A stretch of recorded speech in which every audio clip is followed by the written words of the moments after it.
أعوذ بالله من الشيطان الرجيم. بسم الله الرحمن الرحيم.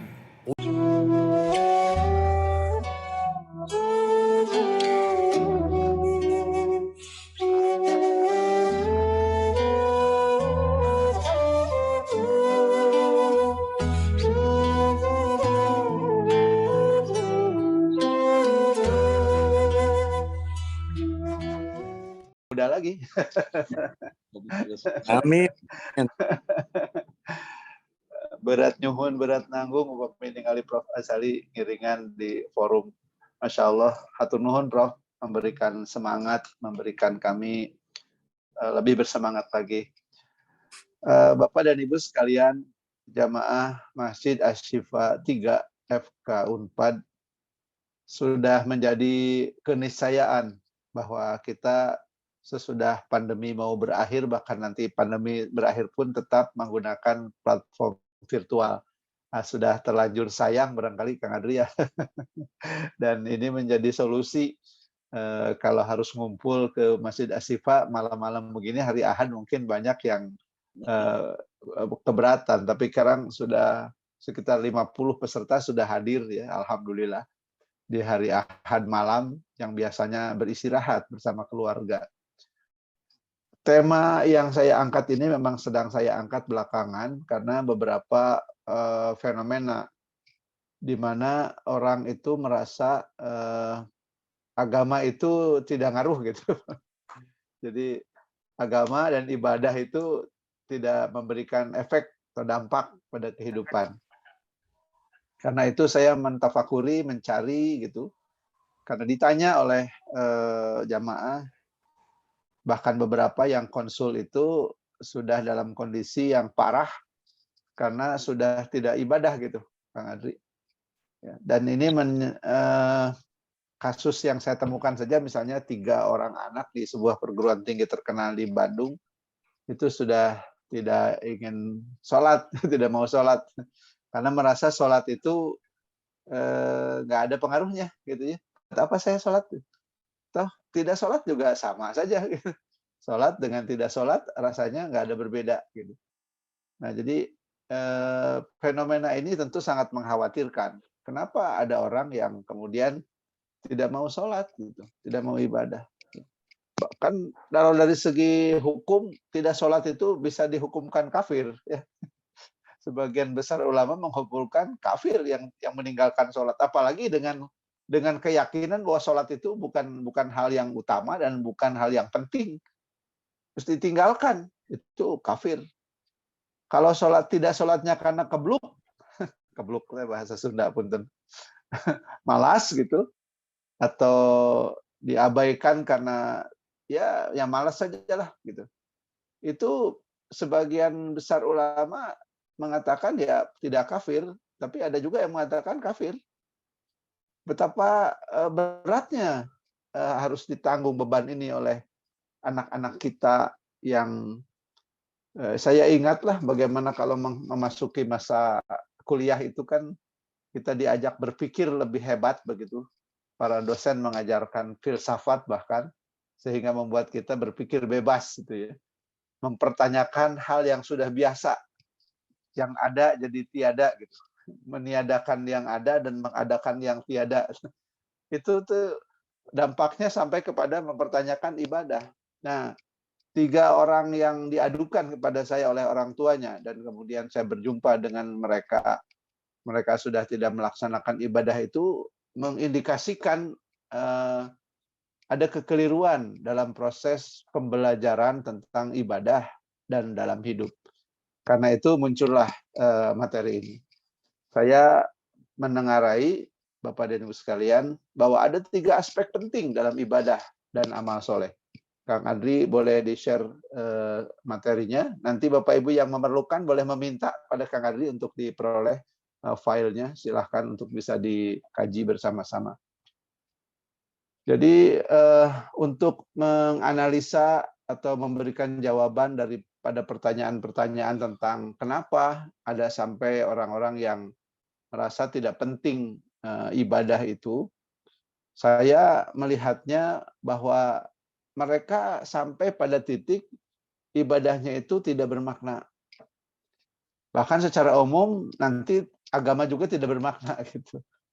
Ya, dianggap sebagai sesuatu yang ya hanya sesuatu yang hadir dalam kehidupan yang ya tidak ada arti yang begitu mendalam. Karena itu saya mengkaji ada 3 aspek penting dalam ibadah dan amal soleh.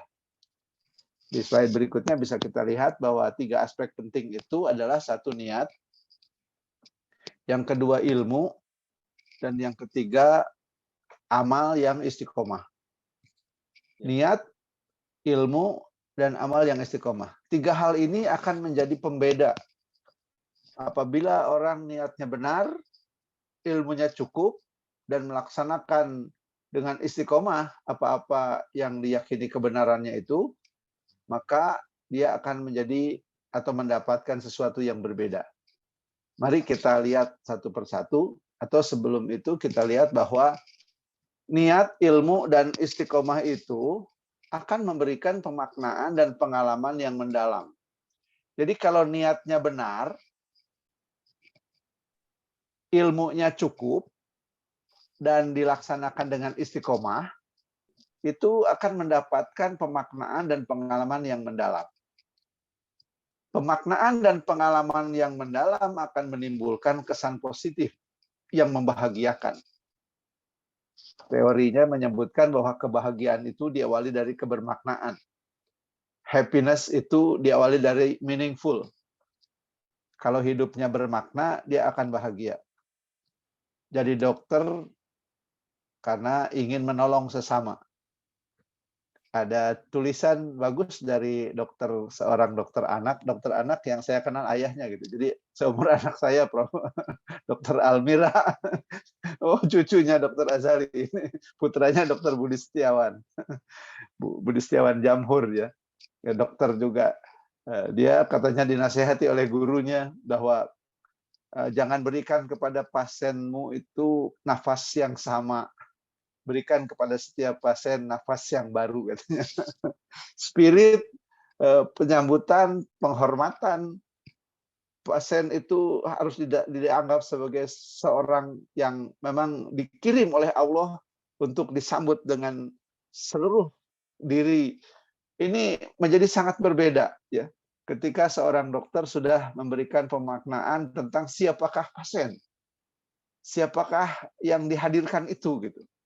Saya sering juga menafsirkan bersama-sama dengan teman-teman bahwa yang namanya konsumen atau pasien bagi para dokter, mungkin tidak lazim disebut konsumen, pasien itu adalah utusan Allah yang menguji kita, apakah kita memberikan layanan terbaik atau tidak kepada utusan Allah itu.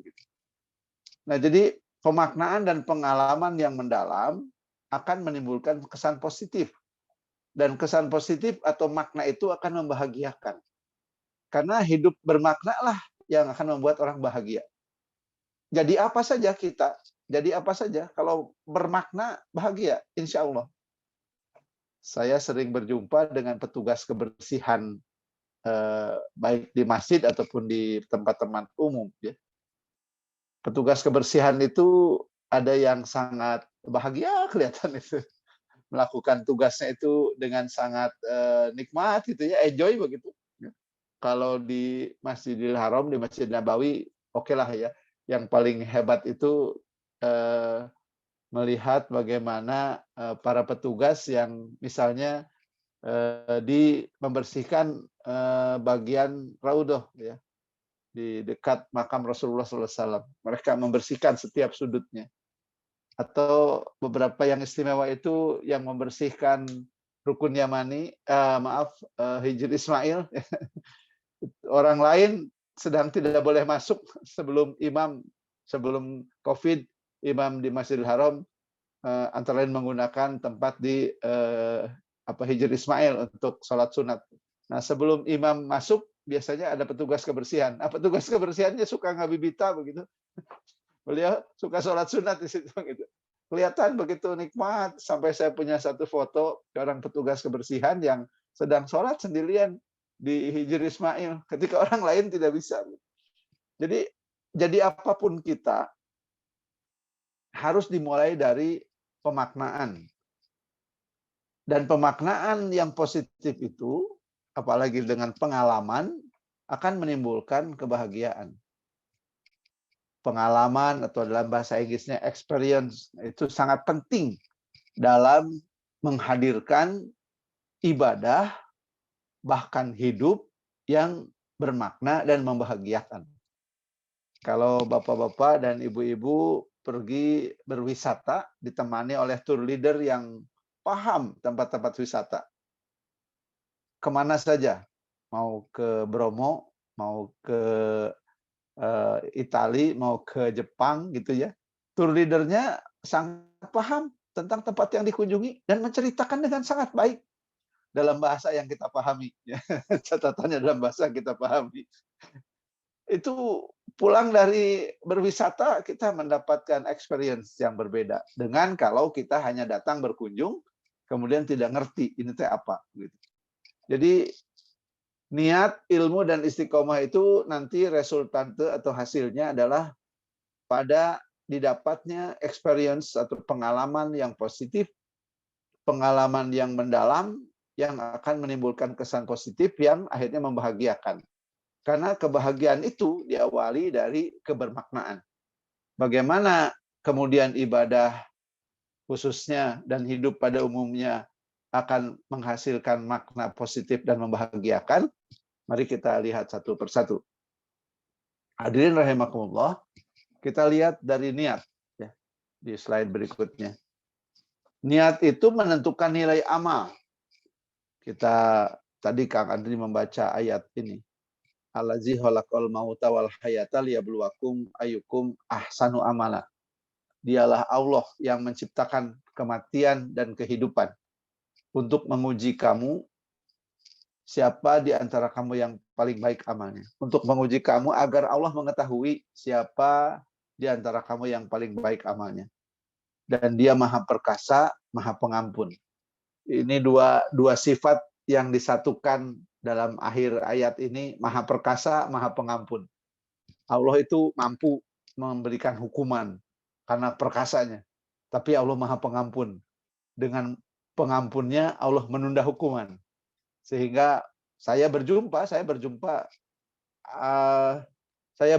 dengan orang-orang yang berdosa begitu. Ada orang yang tidak sholat kan berdosa. Tidak sholat puluhan tahun berdosa. Saya berjumpa dengan orang-orang yang tidak sholat puluhan tahun, padahal tidak sholat satu kali saja itu dosanya sama dengan atau lebih dari 1000 kali berzina. Tapi oleh Allah diberikan tempo untuk tobat. Allah Maha Perkasa, tapi Allah Maha Pengampun.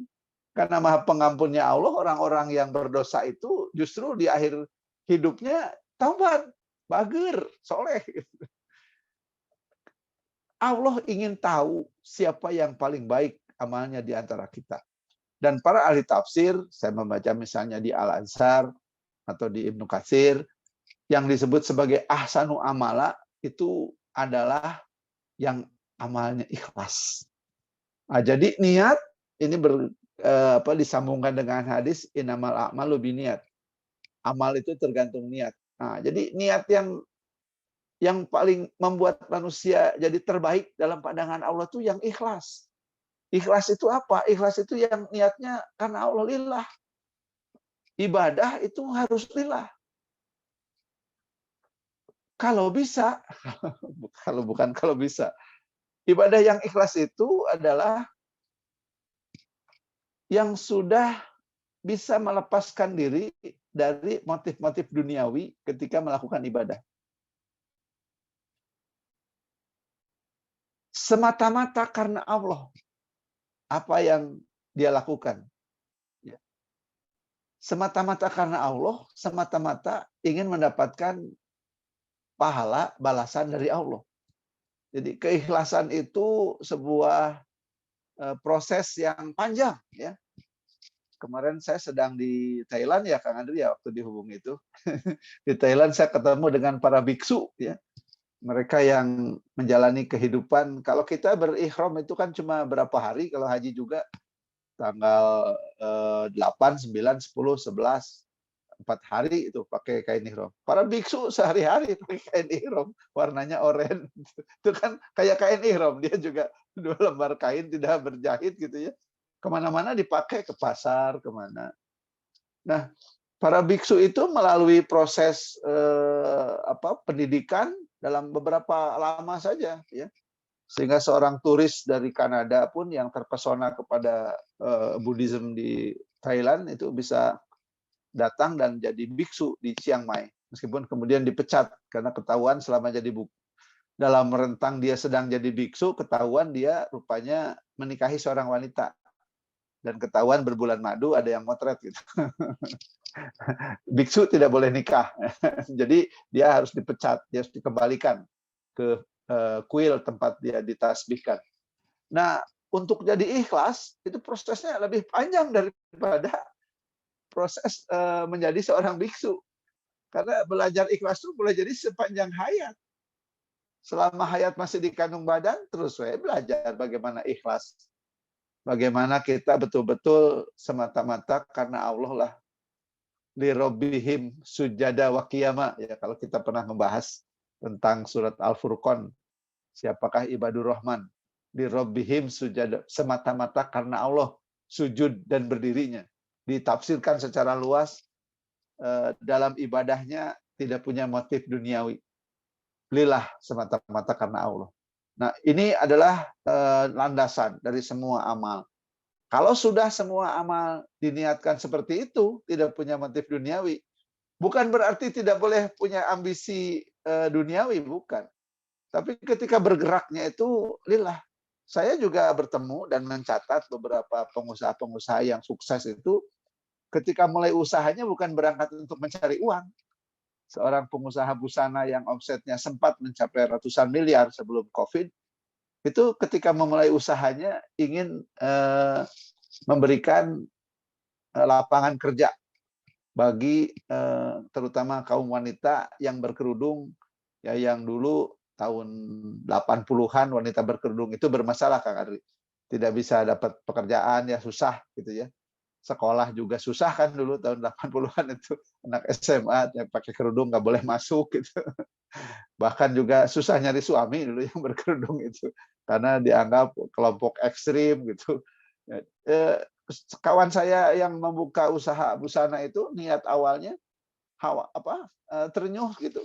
Saya tidak ingin teman-teman yang pakai kerudung itu kemudian susah dapat kerja. Dibukalah perusahaan dan ingin memberikan busana yang baik bagi kaum muslimah agar busana muslimah itu tidak dianggap sepele, ya.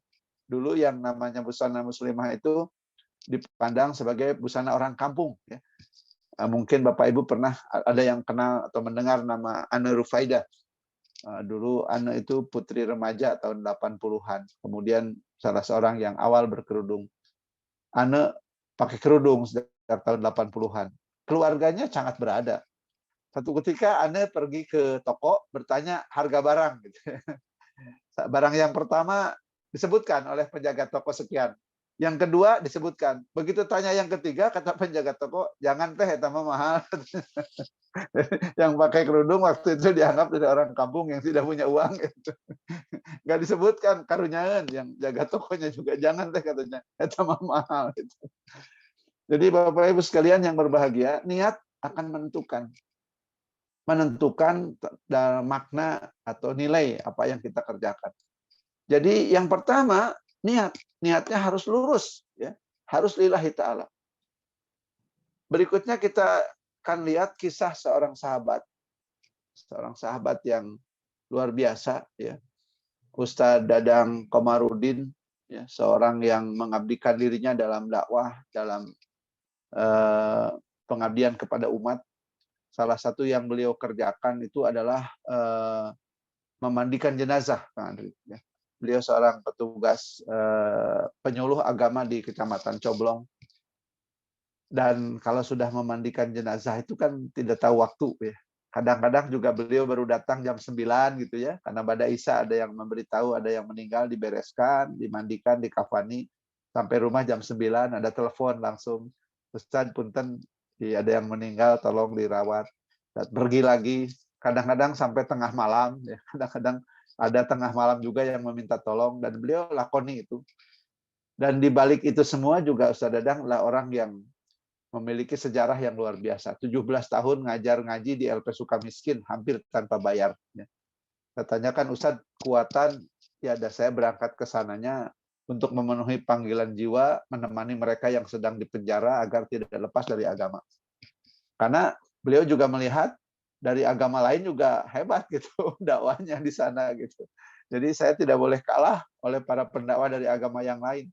Meskipun kita tahu kalau dari agama yang lain itu well organized ya. Ya, para penyuluh agama dari agama-agama lain itu biasanya terkoordinir dengan baik, diberi fasilitas oleh organisasinya. Ustaz Dadang berangkat sebagai lone ranger sendirian. Ya. Sendirian, tidak ada yang bayar.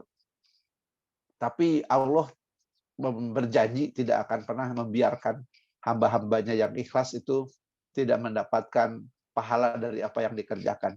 Wa may ya'mal misqala dzarratin khairan yarah. Setiap amal sekecil apapun pasti akan mendapatkan balasan.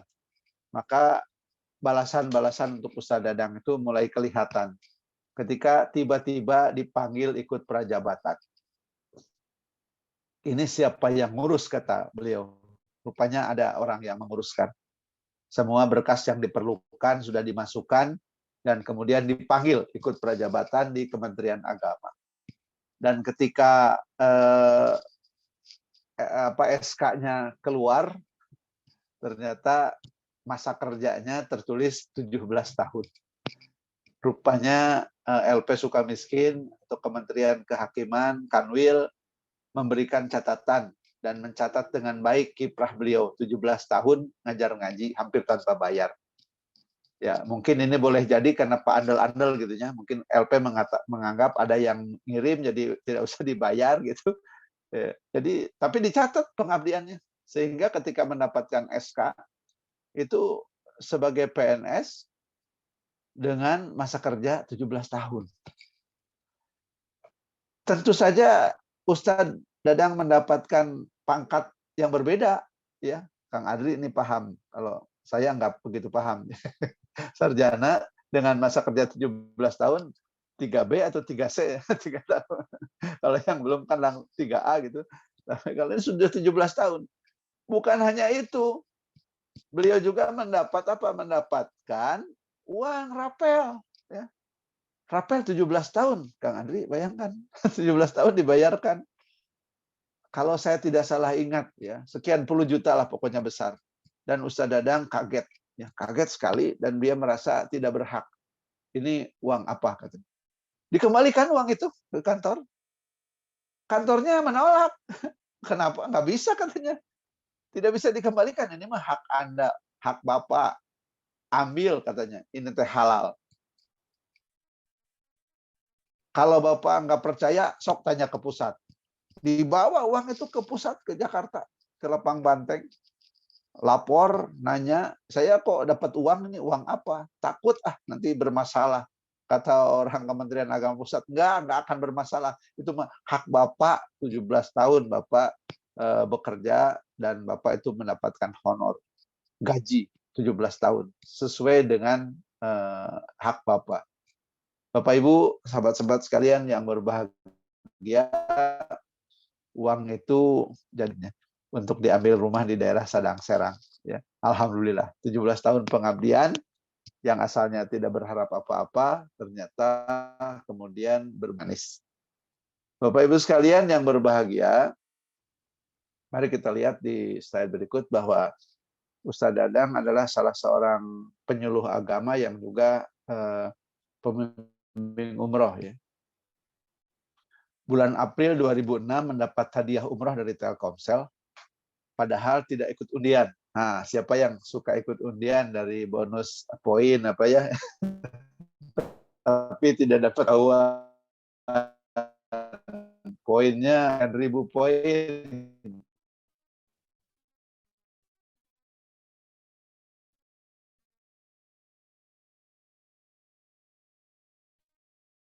Ayo ikut sertakan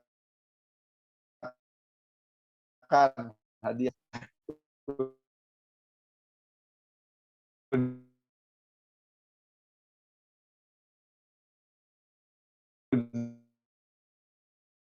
silahkan katanya, yang satu. Pasti bukan untuk saya, kata hakim. Ini untuk orang lain, ya untuk siapa, mangga katanya. Akhirnya diserahkanlah ke Pak Bukhari Muslim almarhum, Ketua Dewan Masjid Kota Bandung. Kata Pak Bukhari, jangan untuk saya tuh katanya. Karena kalau saya rasanya nggak enak nih. Ini tokoh pejabat yang berintegritas mesti dapat bilang. Siapa Dadang teh? Orang yang bekerja dengan ikhlas. Keikhlasan kita tuh ada yang orang yang mungkin tidak tahu siapa yang menilai. Dinilai Ustadz Bukhari, Ustadz Dadang sebagai berikan saja kepada Ustadz Dadang. Berangkat dari Bandung hari Jumat 21 April 2006. Saya selalu ingat tanggal itu Kang Adri dan Bapak Ibu sekalian karena ketika mobil bergerak meninggalkan Bandung, saya teringat bahwa 21 April dan harinya hari Jumat adalah hari dan tanggal wafatnya ibu saya. Jadi ketika mobil bergerak meninggalkan Bandung untuk menuju ke Cengkareng itu air mata saya sudah gitu karena ingat kepada ibu. Jadi Ustadz Dadang bekerja dengan ikhlas. 17 tahun mengajar ngaji hampir tanpa bayar, diganjar dengan 17 tahun masa kerja sebagai PNS di Kementerian Agama. Tentu saja dengan rapel gaji 17 tahun. Beliau tidak pernah ikut undian, tapi diundang oleh Allah melalui jatah yang diberikan Telkomsel kepada Agim dan kepada Dewan Masjid Kota Bandung. Bapak Ibu yang terhormat, ya, ketika umroh pertama itu, di slide berikutnya bisa kita lihat, ya, selesai tawaf dan sa'i, masuk ke kamar itu saya melihat Ustadz Dadang matanya bengkak. Saya tanyakan kenapa Ustadz sampai begitu itu mata, sampai bengkak begitu.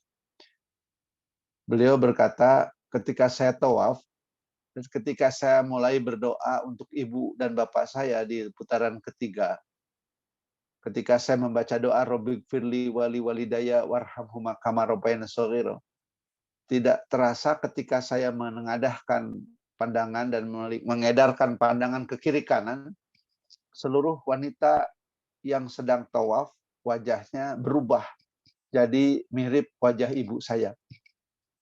Begitu juga ketika sa'i. Kira-kira kenapa?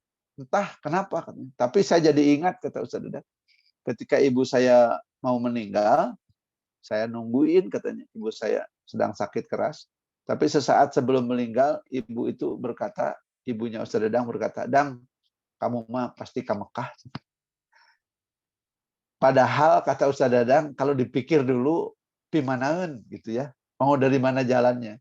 Kami orang yang tidak punya. Ayahnya adalah seorang tukang cukur di daerah Bangbayang di Dago. Kami miskin, kata Ustaz Dadang. Tapi ketika ibu berkata, Dang, kamu mau pasti ke Mekah? Ya dalam hati saya mengaminkan.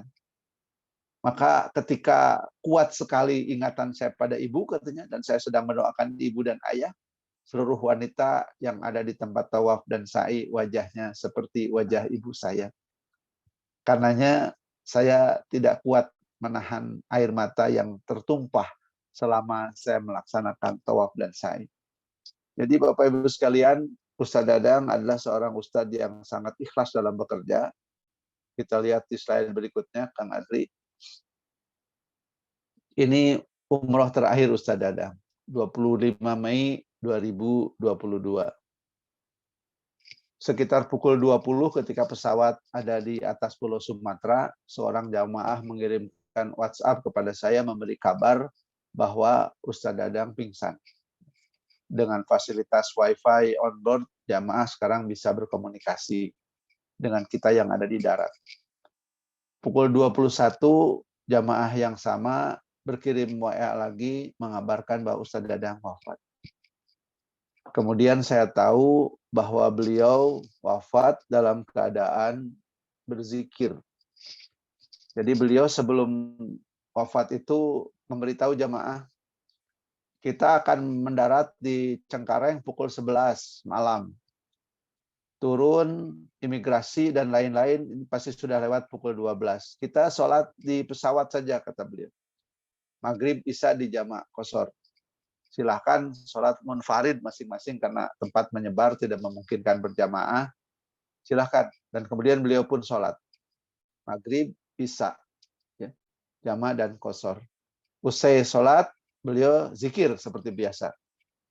Jamaah yang di sebelah beliau, Pak Heri, memastikan bahwa beliau melihat bahwa Ustadz sudah sholat itu berzikir. Tapi sedang zikir itu kemudian seperti kepalanya terkulai dan tunduk gitu.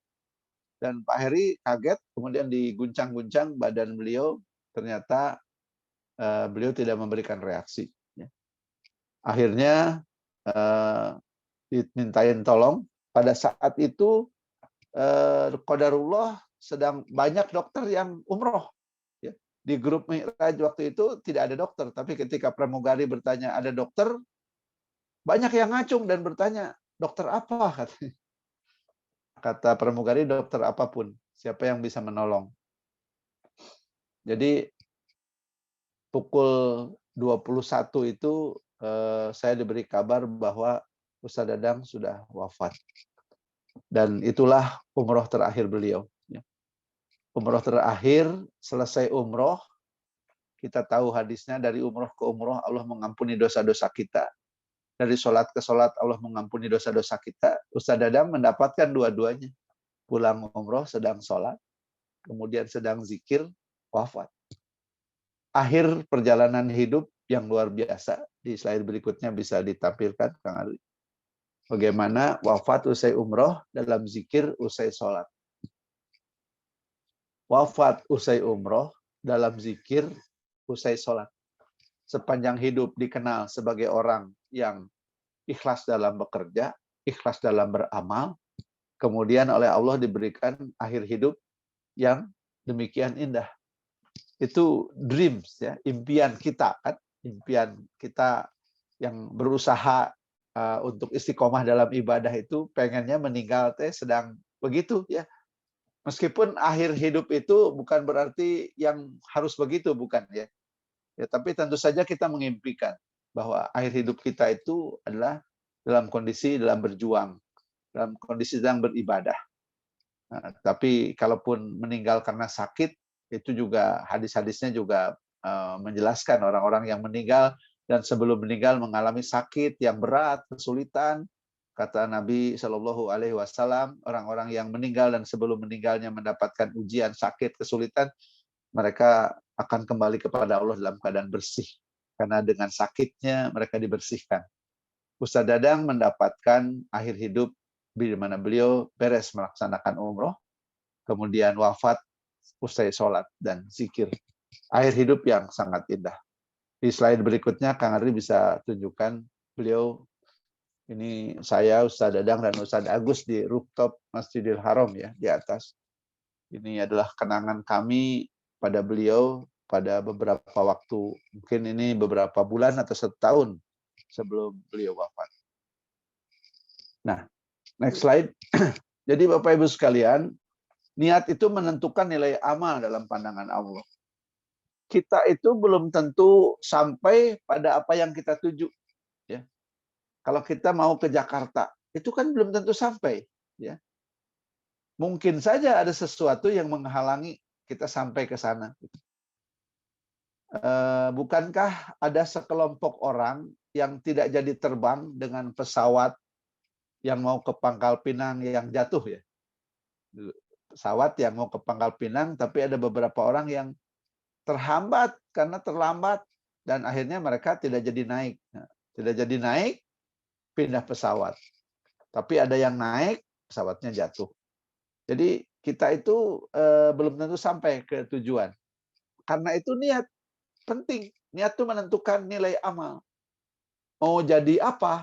Mau jadi dokter, mau jadi insinyur, ya, mau jadi dokter spesialis, mau jadi profesor, ya, yang belum jadi profesor nih, yang belum profesor. Ya. Niatnya apa ke situ gitu? Kalau niatnya hanya untuk mendapatkan gelar, gelarnya belum tentu didapat.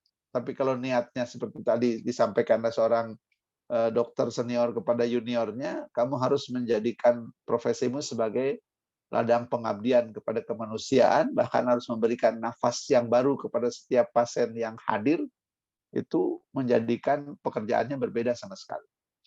Niat menentukan arah, ya. Mau kemana arah kita itu? Ditentukan oleh niat.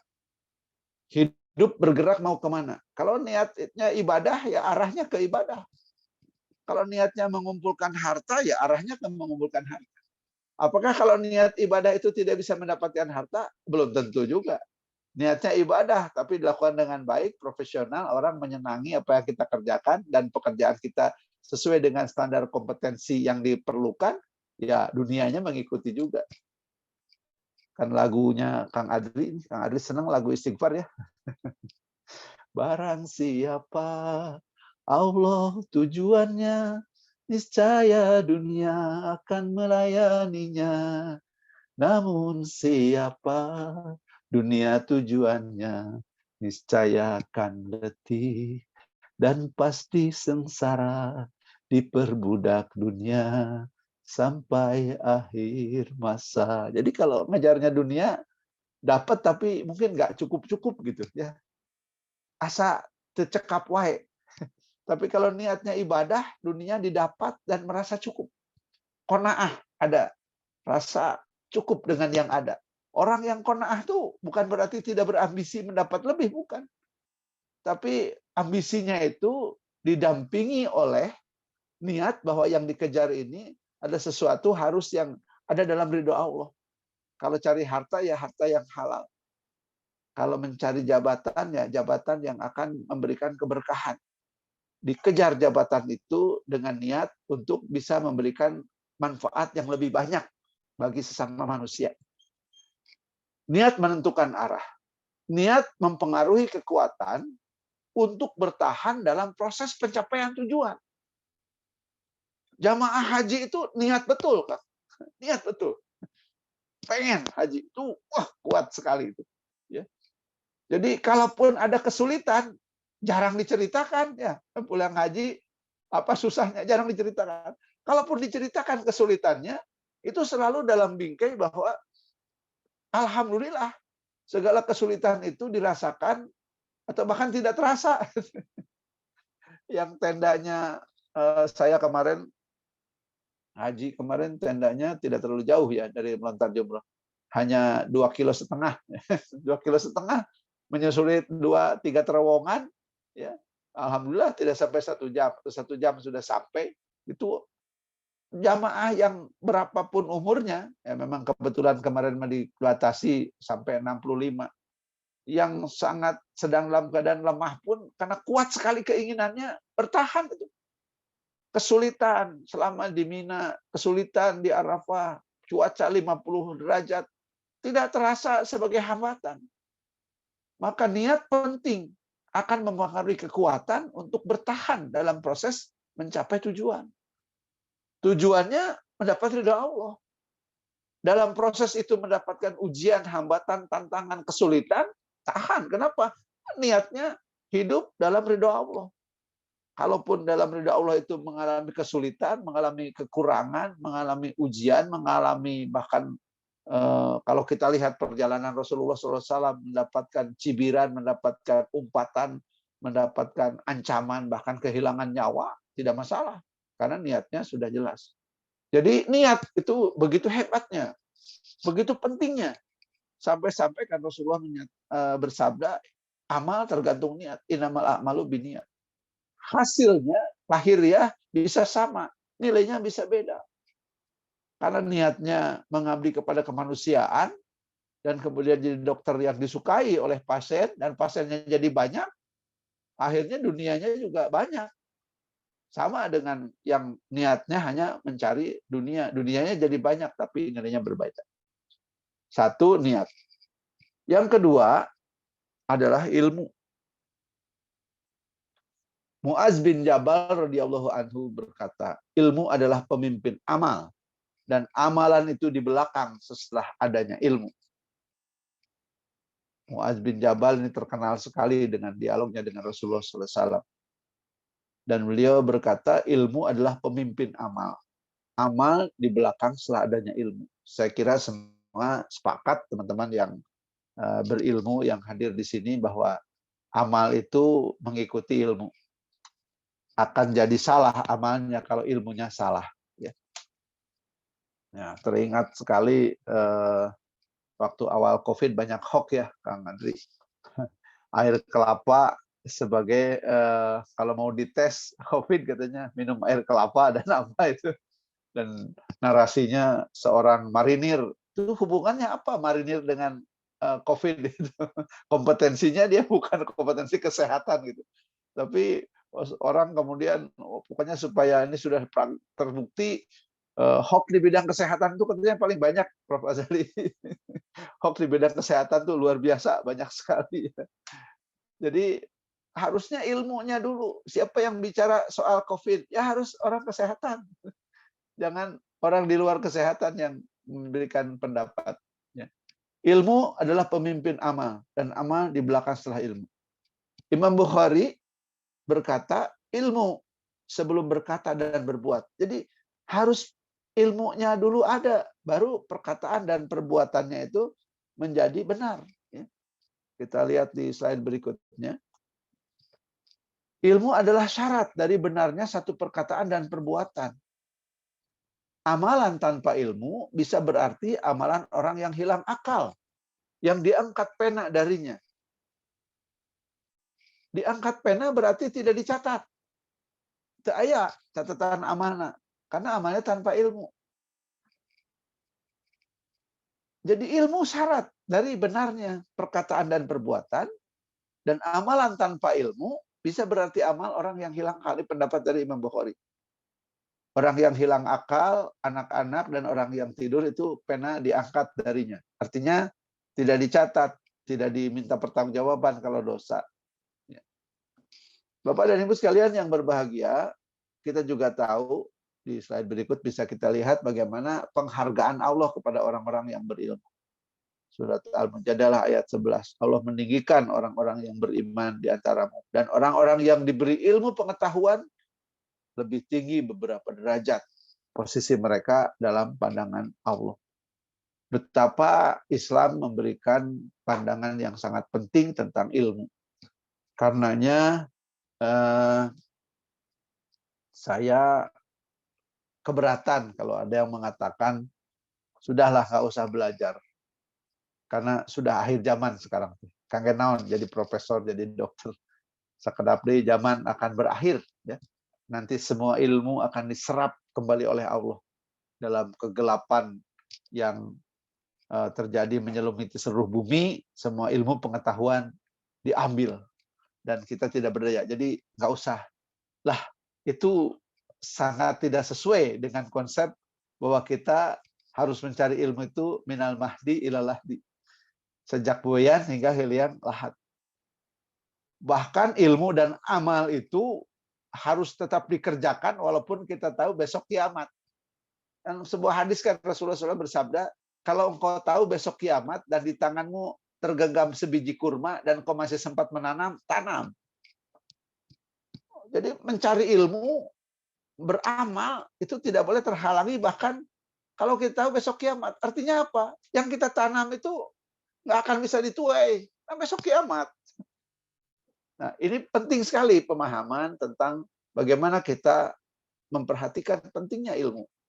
Dalam pandangan Islam, ilmu itu sangat penting. Dan orang-orang yang berilmu pengetahuan, nilainya ditinggikan beberapa derajat. Slide berikutnya bisa kita lihat bagaimana Rasulullah SAW bersabda, sesungguhnya para nabi tidak mewariskan dinar dan dirham.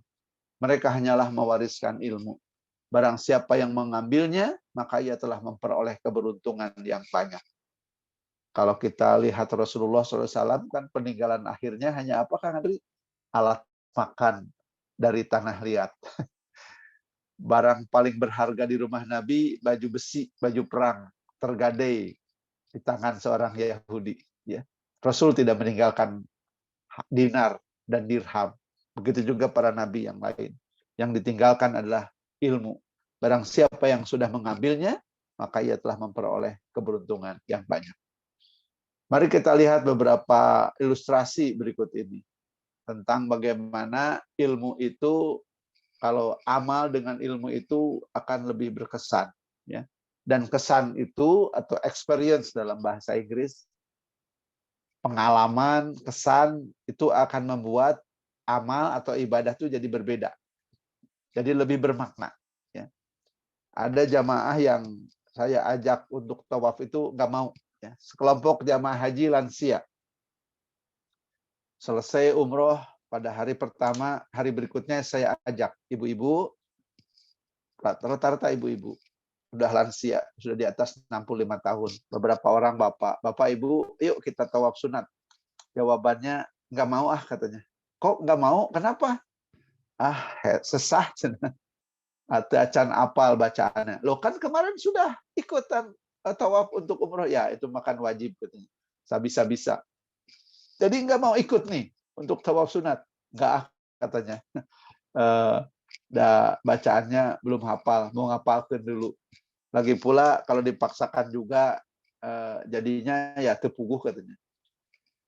Saya kemudian tahu bahwa beliau-beliau itu berpendapat bahwa kalau tawaf itu bacaannya harus sama dengan yang buku doa yang dibagikan.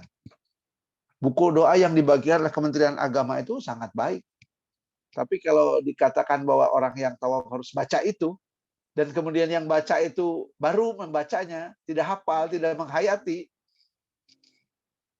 itu membuat tawafnya sama sekali malah jadi terganggu. Saya kemudian katakan kepada beliau-beliau, yang namanya tawaf itu bukan baca doa, yang namanya tawaf itu berdoa. Yang namanya tawaf itu berdoa. Doanya apa? Bebas, Ibu, Bapak, bebas. Jadi boleh minta apa aja, boleh. Boleh diisi dengan zikir, boleh. Zikir, sholawat, udah cukup. Tawaf itu adalah gerakan. Intinya pada gerak. Doanya, doa kita, bebas. Ayo kita praktekkan tawafnya dengan doa masing-masing. Sok putaran pertama mau ngedoa apa mangga? Boleh dalam bahasa Indonesia, boleh. Dalam bahasa Sunda, boleh mangga, tidak ada larangan. Ayo kita tawaf dengan doa masing-masing. Bring tuh ngabring. Berjalan dari Jafariyah, jalan kaki. Pemukiman kami waktu itu sekitar 1,9 kilo ya. Di bawah 2 kilo tidak dapat bis, jadi harus jalan kaki. Ngabring. Beberapa orang lansia menuju ke Masjidil Haram dengan semangat yang sangat tinggi. Dan kita mulai tawaf dengan doa masing-masing. Saya sebagai pembimbing juga tidak harus berteriak memimpin doa. Saya katakan silahkan doa masing-masing. Saya juga akan berdoa. Ayo kita nikmati tawaf dengan tumaninah. Nikmati setiap langkahnya. Dan apa yang terjadi, usai melaksanakan tawaf, mereka larut dalam isak tangis yang sangat nikmat. Alhamdulillah katanya. Geningan tawaf teh gampil, geningan tawaf teh nikmat. Jadi tawaf tanpa ilmu dengan tawaf dengan ilmu berbeda. Yang kedua, wudhu. Ya. Bapak Ibu sekalian yang berbahagia, berwudhu itu adalah sebuah amal, sebuah ibadah yang dampaknya sangat dahsyat.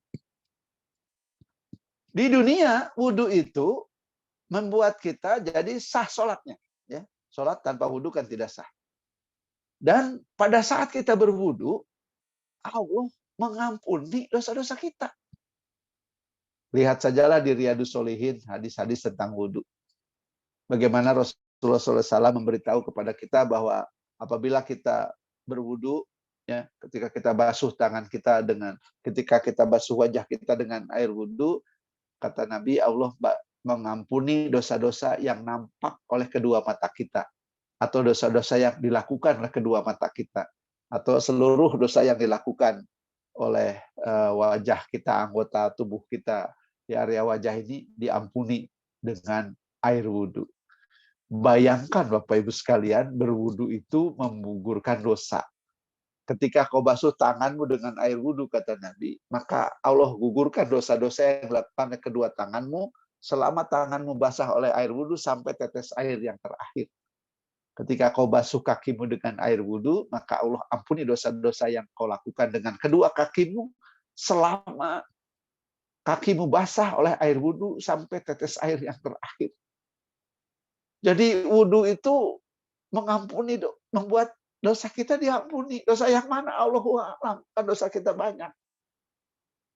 Sebagian ulama mengatakan dosa-dosa kecil, dosa-dosa yang kita lakukan sehari-hari, yang mungkin sesuatu yang kita tidak sadari sebagai dosa. Tapi atau apapun yang Allah ingin kehendaki diampuni, Allah ampuni. Bahkan wudhu itu tidak berhenti sampai di situ kan.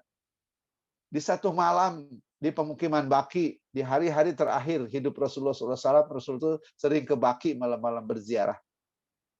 Tiba-tiba Rasul bersabda, memanggil, ikhwani, ikhwani, kata Nabi. Saudara-saudaraku, wahai saudara-saudaraku. Para sahabat yang ada di situ bertanya, siapa yang kau panggil ya Rasulullah? Kami? Kata Nabi, bukan. Kalian sahabat-sahabatku. Sahabat itu definisinya adalah orang atau makhluk yang berjumpa dengan Nabi. Kenapa disebut makhluk? Karena ada satu pohon di Yordan. Insya Allah Prof. Azalima sudah melihat. Pohon di Yordan disebut pohon sahabi. Nah, pohon yang berjumpa dengan Nabi, makanya disebut pohon sahabi. Sahabat, kalian sahabatku, kata Nabi. Jadi siapa yang kau panggil sebagai saudara-saudaramu dengan penuh kasih itu? Saudara-saudaraku, kata Nabi, adalah umatku yang datang dari masa yang jauh. Mereka tidak berjumpa denganku, tapi mereka melaksanakan ajaranku. Mereka beriman kepada agamaku, dan mereka melaksanakan ajaran-ajaran. Mereka lah saudara-saudaraku, umatku yang datang dari masa yang jauh. Kemudian para sahabat bertanya, ya Rasulullah, bagaimana engkau akan mengenali mereka? Kan insya Allah nanti Rasulullah menanti kita, Bapak Ibu, di tepi Telaga Kausar. Rasulullah menanti kita di tepi Telaga Kausar. Mengambilkan air dari Telaga Kausar. Di tepi Telaga Kausar, Nabi menanti kita, dan setiap orang mendapatkan satu cawan. Jumlah cawan yang ada di sana sebanyak bilangan gemintang di langit dunia. Setiap orang mendapatkan. Umat Nabi Muhammad mendapatkan. Siapapun yang minum dari Telaga Kausar tidak akan haus lagi untuk selama-lamanya. Bagaimana engkau mengenali mereka ya Rasulullah, kata para sahabat. Umatmu yang datang dari masa yang jauh yang tidak berjumpa denganmu, tentu engkau tidak mengenali mereka. Bagaimana engkau membedakannya dengan umat dari nabi-nabi yang lain? Rasulullah SAW kemudian menjawab, aku akan mengenali saudara-saudaraku itu dari bekas-bekas wudhu yang ada di tubuh mereka. Betapa panjangnya umur wudhu yang kita lakukan. Bukan hanya menggugurkan dosa di dunia, tapi juga bahkan membuat Rasulullah SAW kelak mengenali kita di hari kiamat. Di hari di mana kita memerlukan syafaat Rasulullah SAW. Bapak dan Ibu, sahabat sekalian yang berbahagia, sholat, nah ini bab yang tadi dijadikan pembukaan.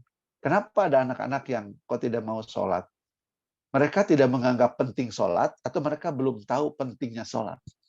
Barangkali juga kita orang tuanya mengajarkan sholat itu baru sampai pada sholat itu ya kewajiban. Kewajiban yang kalau tidak dilaksanakan jadi dosa. Dosanya gede banget. Kalau tidak sholat itu dosanya lebih dari 1000 kali berzina. Jadi harus sholat. Kalau tidak sholat, awas. Nanti Allah marah. Begitulah yang kita terima atau kita sampaikan juga pada anak-anak. Padahal kalau sholat itu diceritakan dengan narasi yang berbeda, mungkin anak-anak juga akan sangat nikmat mendengarnya. Dari mana? Kita lihat saja hadis-hadis tentang sholat. Ketika kita takbiratul ihram, Allahu Akbar. Allah tumpuk dosa-dosa di pundak kita. Nanti ketika kita ruku, Allahu Akbar. Allah gugurkan dosa-dosa kita. Dan ketika kita sujud, kita ada di waktu dan tempat yang sangat dekat dengan Allah. Allah ijabah doa-doa kita. Rasanya akan berbeda sama sekali nikmat sholat sesudah kita mendengar hadis ini dengan ketika kita belum mendengar hadis ini. Atau dengarlah pengalaman seorang atau sepasang mu'alaf, ya, Pak almarhum Pak Martono dan Bu Agnes, ketika mereka masih statusnya mu'alaf baru masuk Islam di tahun yang sama pergi haji. dibimbing oleh Pak Mustafid Amna. Ketika sedang haji di Masjidil Haram tuh sholat sunat diperhatikan oleh Pak Mustafid. Setiap pasangan ini sholat, sujudnya lama dan kelihatan nikmat. Kelihatan seluruh sholatnya juga nikmat. Tapi wabil khusus sujudnya kelihatannya spesial. Pada saat ngobrol, Pak Mustafid bertanya pada pasangan itu, Bapak dan Ibu, kelihatannya tadi waktu sholat sujudnya kayak enak banget. Kenapa sih gitu? Beliau, pasangan mu'alaf itu menjawab, kami kalau sedang sujud itu rasanya nikmat, katanya. Ketika sedang sujud itu semua persoalan kami adukan kepada Allah. Dan rasanya Allah mengambil persoalan-persoalan hidup kami. Allah ringankan beban kami ketika kami berdoa di dalam sujud. Jadi Bapak Ibu sekalian, sholat itu maknanya sangat tinggi. Dosa-dosa diampuni. Mendapatkan kedekatan dengan Allah. Doa-doa diijabah. Nah, menyampaikan narasi tentang ibadah, tentang sholat, dalam perspektif yang membahagiakan, di mana sholat itu sebagai saat yang sangat dekat dengan Allah, dan Allah sangat sayang kepada orang-orang yang sholat, sehingga dosa-dosanya diampuni dan doa-doanya diijabah. Ini akan membuka diskusi yang lebih nikmat dengan anak-anak atau dengan orang-orang yang nggak mau sholat. Sholat itu seperti itu. Nikmat sekali. Belum lagi kalau sudah jadi ahli sholat, akan sangat menikmati. Memahami bacaannya, dipilih ayat-ayatnya. Kalau sedang membutuhkan semangat yang tinggi, dibaca ayat-ayat yang penuh semangat. Komandan pasukan akan menggerakkan pasukan, memerlukan pasukan yang semangat tinggi, ingin menang dalam pertempuran. Jadi bacanya jangan ayat-ayat tentang musibah, tetapi ayat-ayat tentang kemenangan. Inna fatahna laka fatham mubina liyaghfira lakallahu ma taqaddama min dzambik wa ma ta'akhkhara wa yutimma ni'matahu 'alaika wa yahdiyaka siratan mustaqima wa yansurukallahu nasran aziza. Surat Al-Fat, surat kemenangan. Kalau yang sedang dibimbingnya adalah orang-orang yang sedang ada dalam musibah, ya dibacalah ayat yang melembutkan hati. Bahwa musibah itu adalah sesuatu yang datang dari Allah, dan kalau kita sabar, kita akan mendapatkan predikat yang baik.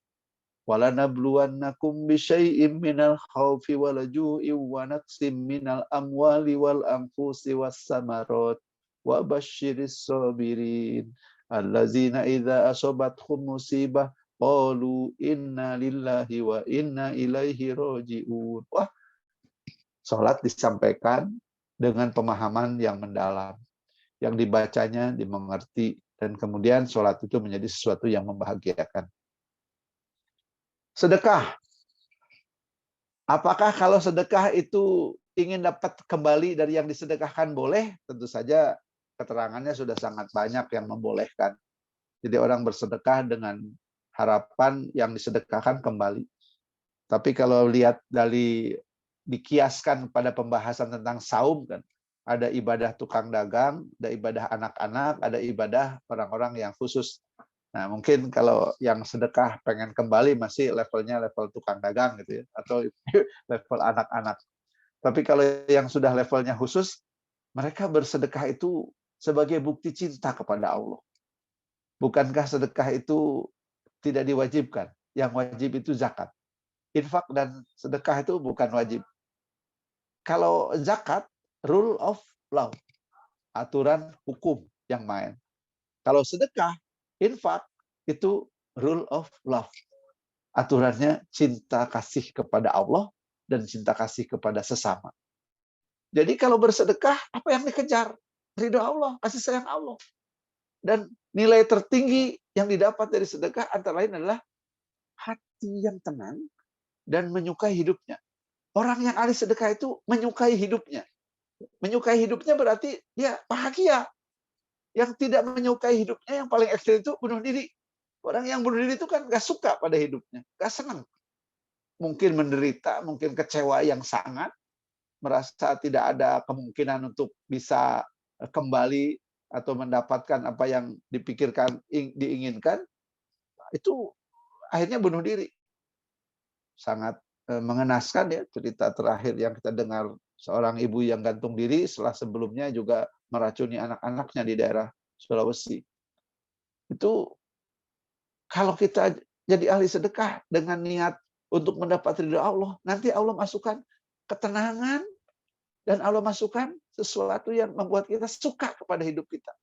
Suka kepada hidup kita itu kan gabungan dari banyak hal. Dari qanaah, dari rasa syukur. Qanaah yang didapat kita memang ini. Tidak perlu membandingkan dengan pendapatan orang lain. Yang kita capai dalam hidup sampai hari ini, ya ini. Tidak harus dibandingkan dengan pencapaian orang lain. Memang untuk memicu semangat kita melakukan benchmark ya dengan teman-teman sebaya, seangkatan, mereka sudah sampai mana. Nah, kita juga ingin mengejar itu. Ya boleh saja. Tapi sebelum mengejar yang belum dapat, syukuri dulu apa yang ada yang sudah didapat. Qanaah, ridho dengan apa yang ada. Baru kemudian menentukan pencapaian-pencapaian baru. Jadi gabungan antara qanaah dengan semangat fastabiqul khairat itu akan jadi sangat indah. Nikmat sekali. Kita sadar hidup harus lebih baik. Besok harus lebih baik hari-hari ini. Kalau sama, kita rugi. Kalau lebih jelek, kita celaka. Tapi yang ada hari ini, kita nikmati, kita syukuri. Bapak Ibu sekalian yang berbahagia, saya kembalikan dulu ke Kang Adri. Kelihatannya sudah banyak pertanyaan ya. Sebelum kita lanjutkan. Kang Adri, mangga mungkin ada yang kita bahas dulu sambil saya juga izin untuk minum dulu. Atau Ustaz luar biasa, sangat inspirasi sekali. Kajian tentang niat ini yang betul-betul sangat menyentuh Ustaz ya, Masya Allah. Itu juga memang sangat menyentuh kami, saya pribadi beberapa hari minggu ke belakang itu betul-betul niat itu tidak akan pernah lepas 24 jam dari apa yang kita jalani dalam hidup gitu. Itu yang menentukan itu menjadi ibadah atau tidak ya Ustaz ya. Itu adalah niat gitu Ustaz. Kadang sholat juga bisa jadi tidak ibadah, dah lupa, tidak bukan niat yang dilafalkan, bukan Ustaz ya, bukan yang dilafalkan, tapi dalam hati itu karena seperti jadi rutinitas gitu. Insya Allah. Baik lagi semua niat baik, mohon izin saya bacakan beberapa pertanyaan Ustaz. Mangga. Ya.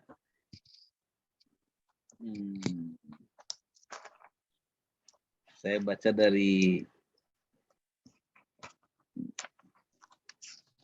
pertama dari Ibu Yuniarti ini. Assalamualaikum warahmatullahi wabarakatuh. Izin bertanya, mengajar agama banyak saya lihat dengan biaya Rp 300 per orang.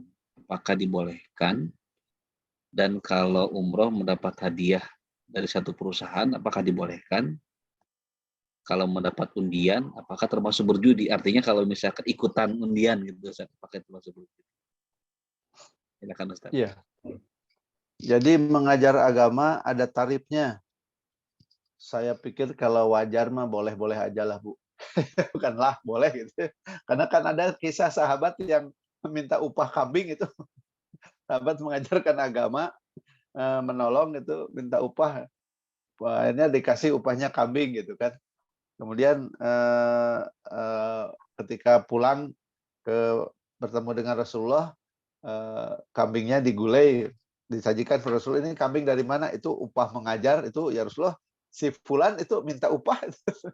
Nabi tersenyum, berikan juga gulainya padaku, kata Nabi. Jadi barangkali kewajaran ya. Wajar misalnya satu paket belajar ngaji itu sekian, apalagi 300.000 misalnya. Teman saya ada, punten Ibu, kalau Ibu seorang dokter, teman saya ada yang nakal. Oh, lebih repot lagi katanya dokter, udah tahu orang susah lagi sakit kudu mayar. Ini yang berkata teman saya yang nakal. Jadi orang mau belajar agama, idealnya barangkali para pengajar agama itu di backup oleh satu lembaga sehingga tidak perlu berpikir apakah dia akan mendapat bayaran atau tidak. Atau sebagaimana sejarah para ulama di Indonesia, para ulama itu juga adalah pebisnis ya. Memiliki ladang bisnis yang membuat mereka justru sangat tidak tergantung kepada upah dari jamaah. Ya. Jadi masalahnya kan kondisi sekarang juga belum seideal itu. Tidak semua ulama juga mendapatkan kondisi yang seperti itu. Jadi ketika ada tarif yang wajar nilainya dan jamaah ikhlas memberinya, insya Allah. bagi jamaah yang keberatan biasanya ada juga forum saya tidak bisa membayar gitu. Biasanya panitia juga memberikan keleluasaan bagi mereka yang tetap ingin belajar tapi tidak bisa membayar, biasanya dibolehkan. Satu itu. Yang kedua tadi apa Kang Andri? Terkait ini Ustadz, mendapat hadiah dari satu perusahaan umroh. Oh, umroh ya. Umroh.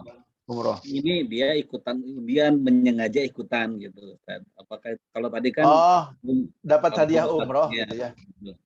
Kayak yang tadi Telkomsel berhadiah umroh gitu ya. Itu biasanya sebelum ada programnya sudah mendapatkan nasihat dari lembaga-lembaga atau dewan syariah. Jadi saya kira saya tidak perlu membahas dalam kapasitas yang lebih tinggi, para ulama itu sudah tahu. Jadi dapat hadiah umroh dari satu perusahaan ya halal, boleh ya. Dan sudah banyak yang melakukan dan itu biasanya sudah dikonsultasikan pada dewan syariah. Apakah tentu saja ketika barang yang dibeli atau program yang diikuti adalah program yang halal, yang tidak bukan misalnya pergi ke Genting Island kemudian hadiahnya umroh. Jadi boleh, insya Allah. Yang ketiga ikut undian ya. Nah, ikut undian ini debatable ya. Gitu. Kenapa? Ikut undian hadiahnya umroh. Hadiahnya umroh itu. Ya. Ikut undian hadiahnya umroh itu yang sama itu juga sebetulnya sudah mengundi nasib tidak boleh, tapi ikut undian dengan berhadiah tertentu yang mengarah ya, jangan ikutian lah, usah harus dengan seperti berjudi gitu. Ada yang membolehkan. Lebih detailnya nanti Ibu saya akan carikan dalil-dalilnya supaya lebih tenang. Boleh dijapri nanti Kang Andri ya. Untuk beliau. Kemudian ada pertanyaan lagi? Masih ada 3 Ustaz, mohon izin ini. Yang kedua dari Dr. Syarif Hidayat ini, Assalamualaikum Ustaz, apakah niat itu harus ditetapkan setiap saat? Kadang-kadang kita mengerjakan sesuatu rutin, seperti yang saya tadi sampaikan Ustaz barangkali ya. Nah kadang kita juga kalau naik mobil itu tiba-tiba juga nepi Ustaz atau naik motor gitu ya. Tidak fokus sebenarnya tapi nyampe gitu. Nggak sadar gitu. Itu apakah harus didawamkan niat saya ini ibadah gitu? Ya. Suara Kang Adi terputus-putus. Suara saya jelas kan? Oh suara saya jelas. Mohon izin saya ulang kembali Ustaz ya. Betul Pak Ardi memang putus-putus. Mohon izin saya ulang kembali. Apakah sekarang sudah jelas Ustaz? Ya. Jelas. Sekarang jelas. Ya. Ini dari pertanyaan Dr. Syarif Hidayat. Beliau bertanya, Assalamualaikum Ustaz. Apakah niat itu harus ditetapkan setiap saat? Karena kadang-kadang kita mengerjakan sesuatu secara rutin saja. Otomatis gitu Ustaz. Apakah harus diniatkan terus setiap saat? Ada sesuatu yang bisa diniatkan sekali saja. Misalnya jadi dokter untuk menolong sesama. Nah, itu cukup sekali aja ketika masuk fakultas kedokteran. Nggak usah setiap hari diniatkan. Tapi Islam ketika mengajarkan kepada kita doa itu menjadi penyempurna niat ya. Sehingga setiap saat itu doa ada. Jadi bukan bab niat lagi, bab doa. Apakah setiap perbuatan itu niatnya ya tergantung perbuatannya tadi. Kalau sholat juga kan ada niatnya. Meskipun sebagian besar ulama mengatakan cukup dalam hati. Saya mau sholat lohor. Nah, azan zuhur nih, saya mau sholat lohor. Ya sudah berangkat. Nah cuma nanti pemaknaan kepada ibadahnya itu yang tadi saya ceritakan menjadi pembedanya. Memang sama-sama niat sholat zuhur nih. Tapi ketika sholat zuhur itu pelaksanaannya kurang bermakna. Mungkin rusuh, ya. Mungkin jadi rutinitas biasa saja, sudah tidak dirasakan lagi itu. Jadi penting sekali untuk memaknakan dari setiap perbuatan. Kalau niatnya tergantung tadi, ya, niat sholat ya setiap waktu sholat ada niatnya. Niat ibadah ada niat, meskipun cukup di dalam hati. Tapi tetap ada terkandung niat itu mendorong, menjadi dorongan untuk melakukan sesuatu dan kemudian disempurnakan dengan pemaknaan dari apa yang dikerjakan. Jadi tidak setiap saat harus diniatkan jadi dokter saya ibadah, enggak. ketika awal saja sudah cukup. Tapi ketika melaksanakan pekerjaan yang dilakukan, itu kemudian dimaknakan terus. Pasien yang datang, oh ini utusan Allah. Apakah saya berbuat baik kepada yang Allah utus hadir ke ruangan praktek saya, atau saya berbuat kurang baik kepada utusan Allah yang hari ini datang. Nah itu diskusi atau dialog dalam diri seperti itu yang membuat jadi membedakan apa yang kita bisa dapatkan. Demikian Kang Andri. Baik, satu Ustaz. Pertanyaan berikutnya Ustaz dari Ibu Dr. Yulianti. Ini terkait dengan tadi surat Al-Mujadalah ayat 11 saat disampaikan bahwa Allah akan meninggikan hambanya yang berilmu beberapa derajat. Dan juga tadi disampaikan oleh Ustaz bahwa kewajiban berilmu itu hadis dari Nabi bahwa minal mahdi ila lahdi, ya, dari semenjak lahir sampai dengan di liang lahat. Nah, beliau bertanya bahwa apakah ilmu yang dimaksud dalam hadis tersebut, dalam ayat tersebut, ilmu agama secara khusus atau ilmu dunia atau ilmu pengetahuan? Enggak, Ustaz. Saya berpendapat ilmu yang di situ itu seluruh ilmu. Bayangkan bahwa ilmu yang melahirkan teknologi itu mengubah hidup manusia. Kita sekarang menikmati fasilitas Zoom. Ya. Bayangkan kalau yang menciptakan Zoom-nya ini penemunya orang Islam. Saya punya guru almarhum Pak Nu'man. Pak Nu'man seorang arsitek. Bud katanya, yang membedakan arsitek muslim dan non-muslim itu di awal. Kalau arsitek muslim itu dari pegang pensil, menggoreskan rancangan itu sudah Bismillahirrahmanirrahim. Ya. Masjid Salman tempat saya dibesarkan itu adalah masjid yang punya bentangan 25 kali 25. Itu tanpa tiang di tengahnya kan. Pada tahun 70-an itu karya yang luar biasa. Yang ahli sipilnya namanya Insinyur Profesor Ridwan Suhud, almarhum. Arsiteknya Insinyur Ahmad Nu'man.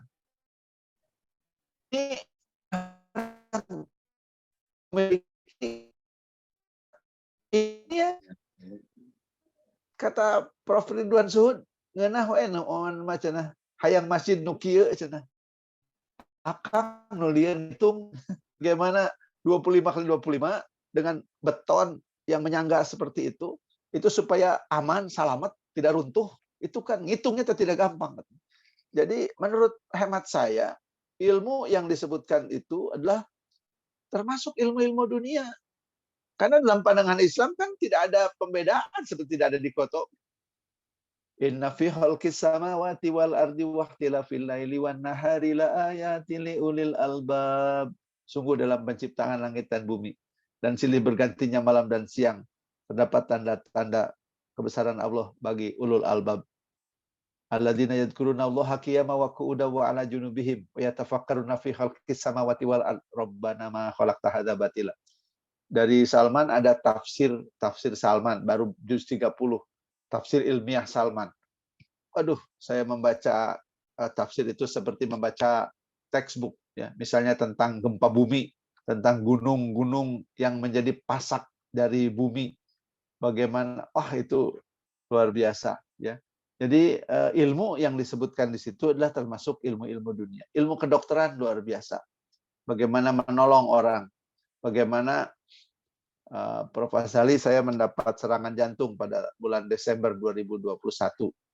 Kemudian saya ditolong oleh Dr. Fauzi, Dr. Dendi, Dr. Fajar, Dr. Sugiantoro, Dr. Anin, dan dipasanglah ring jantung pada satu titik di tubuh saya dan dipasang juga balon di titik yang lain dengan teknologi yang sangat tinggi. Ya, menurut saya teknologinya sangat tinggi. Alat-alat dimasukkan melalui pembuluh darah. Dan alhamdulillah yang semula merasa ngos-ngosan, sekarang alhamdulillah nikmat. Bisa membimbing haji, bisa umroh, dan Dr. Dendi memeriksa pulang haji, saya, alhamdulillah. Jadi bayangkan, kalau ilmu itu dibatasi hanya tentang Quran dan hadis saja, bukan. Menurut saya ilmu yang disebutkan dalam Al-Mujadalah dan ilmu yang disebutkan karena Nabi minal mahdi ilalah adalah semua ilmu yang insya Allah kemudian memberikan manfaat pada sesama manusia. Demikian Kang Dwi. Baik, hatur nuhun Ustaz. Selanjutnya dari Ibu Ina Tristiani, Bismillah Ustaz. Tadi dikatakan bahwa ikhlas itu semata-mata lillah, berbuat karena Allah. Tetapi ada kala dalam sehari-harinya jika dikatakan saya ikhlas, itu kadang berarti tanda kutip gratis gitu ya. Tetapi apabila kita bekerja, niatnya ikhlas, tetapi kita dapat imbalan uang atau gaji. Apa berarti tidak ikhlas? Mungkin sekatnya bagaimana membedakan antara kerja. Mangga Ustaz. Ya, ikhlas itu melakukan semuanya karena Allah. Dampak duniawi dari yang kita kerjakan itu ada standar pelayanan dan kemudian mendapatkan upah, tidak mengurangi pahala. Ya, tadi kan saya sampaikan sahabat Nabi itu yang dimintai tolong ngobati orang, ya kan? Dimintai tolong ngobati orang, kemudian diobatilah dengan Al-Fatihah. Tapi sebelum diobati, sahabat Nabi ini nawar, saya mau ngobati kamu, tapi beri kami upah kambing gitu. Ya, bolehlah katanya, diobati dan sembuh. Kemudian Nabi bertanya, tahu dari mana dia kalau Al-Fatihah itu menyembuhkan? Gitu. Sini gulainya kirim. Gitu. Jadi ibu boleh ya praktek dokter mendapatkan upah, kan sudah ada standar kesepakatannya. Ya, tentu saja kita tahu bahwa orang-orang yang mendapat upah itu nanti juga akan diminta untuk berinfak, bersedekah. Jadi upah yang didapat dalam transaksi profesional tidak menggugurkan keikhlasan dalam bekerja. Ya. Kenapa? Karena orang-orang kita juga punya kewajiban untuk memberi nafkah kepada keluarga. Dan mencari nafkah itu juga wajib. Jalannya, wasilahnya, ya kifayahnya masing-masing kan. Kata orang Sunda menyiar kifayah. Nah, bagaimana cara mencari kifayah itu, mendapatkan kehidupan dari berbagai jalan.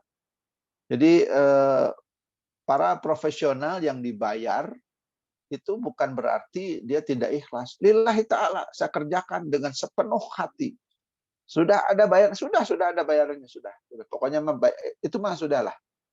Tapi tidak kemudian bergeraknya mencari itu gitu. Ya. Penghargaan kepada setiap orang yang dilayani itu sama baiknya. Apakah yang datang pakai sendal capit atau yang datang pakai baju yang mahal, ya. Kan baju yang mahal katanya kelihatan, ya. Pakai sepatu mahal atau pakai sendal capit. Jadi dilihatnya dari dampak dari ketika melakukan pekerjaan itu gitu ya.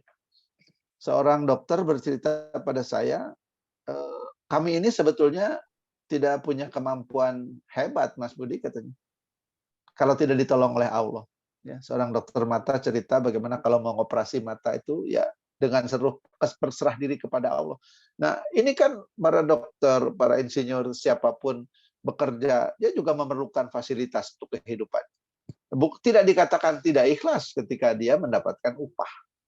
Saya kira ilustrasi sahabat Nabi yang minta kambing itu clear ya, bahwa orang boleh ada transaksi di awal dan itu tidak dikatakan tidak ikhlas. Tapi ketika sudah bekerja, dia kerjakan dengan seluruh kemampuan. Dan bekerjanya juga dalam bingkai menjalankan perintah Allah. Barang siapa, kata Nabi, mencari nafkah untuk kehidupan dirinya, dia setara dengan orang yang berjuang di jalan Allah. Barang siapa mencari nafkah untuk menghidupi keluarganya, dia setara dengan orang yang berjuang di jalan Allah. Barang siapa mencari nafkah untuk menghidupi orang tuanya yang sudah renta, dia setara dengan orang yang berjuang di jalan Allah. Tidak ada bedanya. Maka boleh bekerja mencari nafkah. Bukan boleh, wajib. Begitu, Kang. Baik, mungkin ini satu lagi pertanyaan terakhir sebelum dengan doa Ustaz, dari Dr. Suwardi menyampaikan pertanyaan. Jika kita meniatkan untuk orang lain dalam kegiatan umroh atau haji Ustaz, apakah kita juga dapat pahala dari apa yang kita kerjakan? Iya. Tidak ada transfer pahala di dalam Islam. Artinya orang yang melakukan badal haji misalnya, dia mendapatkan pahala haji. Ditambah dengan orang yang dibadalkan mendapatkan pahala. Jadi dapat dua-duanya. Bukan berarti dikirimkan pahalanya, tapi ketika mengerjakan itulah kemudian dua-duanya mendapatkan. Yang membadalkan biasanya dengan penuh kecintaan.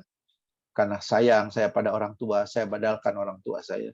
Saya hajikan orang tua saya hajikan istri saya hajikan suami saya. Saya sudah haji dan ini haji yang kedua kali dan ini haji ini saya persembahkan, saya badal untuk orang tua. Apakah dia mendapat wa may ya'mal misqala dzarratin khairan yarah. Tidak ada satupun amal perbuatan yang tidak mendapatkan ganjaran pahala dari Allah. Maka insya Allah saya berani menjawab mereka yang membadalkan juga mendapatkan pahala haji dari apa yang dia lakukan. Bahkan mereka mendapatkan, jadi dapatnya 2, ya mungkin dapat 3. Satu dapat pahala yang dibadalkan dapat, dan mendapatkan pahala kecintaan kepada yang dibadalkan. Demikian Kang Adri, mungkin belum selesai tapi sudah pukul 21.30 ya. Nanti kalau ada waktu lagi kita bahas bab yang berikutnya.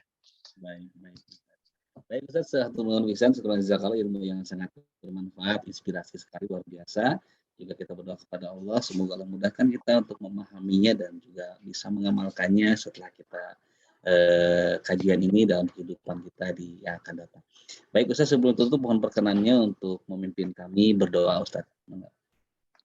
Mangga Bapak Ibu sekalian, hatur nuhun sekali lagi, terima kasih atas kebersamaannya kepada para guru, para profesor, para dosen yang hadir. Alhamdulillah teman-teman sekalian yang berbahagia. Mudah-mudahan pertemuan kita mendapatkan nilai positif dan ridho dari Allah Subhanahu wa taala. A'udzubillahi minasyaitonirrajim. Bismillahirrahmanirrahim. Alhamdulillahirabbil alamin. Hamdan na'imin hamda syakirin. Hamda yuafi ni'amahu wa yukafi mazidah. Ya Rabbana lakal hamdu kama yanbaghi li jalali wajhikal karim wa 'azimi sultanik. Allahumma shalli ala Muhammad wa ala alihi wa sahbihi ajmain. Allahumma ya Rabbana zulamna anfusana wa ilam taghfir lana wa tarhamna lanakunanna minal khosirin. Ya Allah, ampunilah dosa-dosa kami. Kami hamba-Mu yang lemah. Sedemikian lemahnya kami, kadang-kadang kami melakukan dosa yang sama berulang-ulang sepanjang hidup kami. Kami pun kadang-kadang berlaku zolim pada diri kami sendiri. Maka ampuni kezoliman-kezoliman kami. Kalau bukan Engkau yang mengampuni kami, kepada siapa lagi kami mengadukan nasib diri kami. Allahumma inna nas'aluka ilman nafi'an wa rizqan thayyiban wa amalan mutaqabbalan. Allahumma inna nas'aluka ilman nafi'an wa rizqan thayyiban wa amalan mutaqabbalan. Allahumma inna nas'aluka ilman nafi'an wa rizqan thayyiban wa amalan mutaqabbalan. Rabb, berikan kepada kami ilmu yang bermanfaat, rezeki yang penuh berkah, dan amal soleh yang Engkau terima. Jadikanlah hidup kami adalah hidup yang penuh dengan keberkahan. Berikan kepada kami kemampuan untuk memastikan bahwa setiap pekerjaan yang kami lakukan semata-mata menghadap ridho dan kasih sayang dari-Mu. Luruskanlah niat kami, ya Allah. Lindungi kami dari niat yang keliru. Bimbing kami untuk senantiasa meniatkan setiap yang kami kerjakan. Yang paling tinggi yang kami inginkan adalah mendapat ridho dan kasih sayang dari-Mu. Dan karenanya kami tidak akan melakukan sesuatu yang sekiranya Engkau tidak ridho kepada kami. Ya Allah, ya Rabbana, ya Rahman, ya Rahim. Ya Rabbana, ya Karim. Sayangilah kami, ampunilah kami. Sayangi dan ampuni juga kedua orang tua kami. Rabbighfir lana wa liwalidayna warhamhuma kama rabbayana shaghira. Sayangi guru-guru kami, mereka yang telah memberikan ilmu kepada kami, yang mengajar dengan penuh keikhlasan, yang memberikan kepada kami pencerahan-pencerahan. Ya Allah, sayangi pula keluarga kami. Rabbana hablana min azwajina wa dzurriyyatina qurrata a'yun waj'alna lil muttaqina imama. Sayangi pasangan kami, sayangi anak-anak dan keturunan kami. Jadikanlah kami orang-orang yang Kau persatukan dalam cinta dan kasih sayang yang tulus, semata-mata mengharap ridho dan kasih sayang dari-Mu. Rob, jadikanlah hidup kami hidup yang penuh dengan keberkahan. Kelak tutup hidup kami dengan akhir yang husnul khotimah. Rabbana atina fid dunya hasanah wa fil akhirati hasanah wa qina adzabannar. Wa adkhilna jannata ma'al abrar ya aziz ya ghafar ya rabbal alamin. Subhana rabbika rabbil izzati amma yasifun wa salamun alal mursalin. Walhamdulillahirabbil alamin. Alhamdulillahirabbil alamin. Assalamualaikum warahmatullahi wabarakatuh. Sami-sami Bapak Ibu hatur nuhun. Hatur nuhun bisa Mohon Pak Ustaz. dalam hari ini. Alhamdulillah, semoga apa yang telah saya sampaikan menambah ilmu wawasan bagi kami dan juga menjadi wasilah kami bertambah amal, juga bertambah tentunya keimanan dan takwa di depan Allah Subhanahu wa taala. Sekali lagi terima kasih Ustaz Terus Sami-sami jazakallah Bapak Sali nuhun, Bapak Ibu sadayana hatur nuhun. juga terima kasih para jamaah sekalian. Mohon maaf atas segala kekurangan pada malam hari ini. Insya Allah kita bertemu kembali pada hari Ahad yang akan datang. Kita tutup kegiatan pada malam hari dengan membaca hamdalah sama-sama. Alhamdulillah. Bila taufiq wal hidayah. Wassalamualaikum warahmatullahi wabarakatuh. Waalaikumsalam warahmatullahi wabarakatuh. Jazakallah. Amin. Nuhun kasadayana alhamdulillah. Assalamualaikum. Nuhun Ustaz Budi. Assalamualaikum. Sami-sami. Sehat terus Ustaz.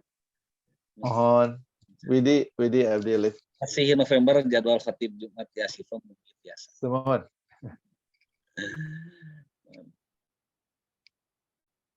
Baik, mohon izin ruangannya akan kami tutup. Bismillah, assalamualaikum warahmatullahi wabarakatuh.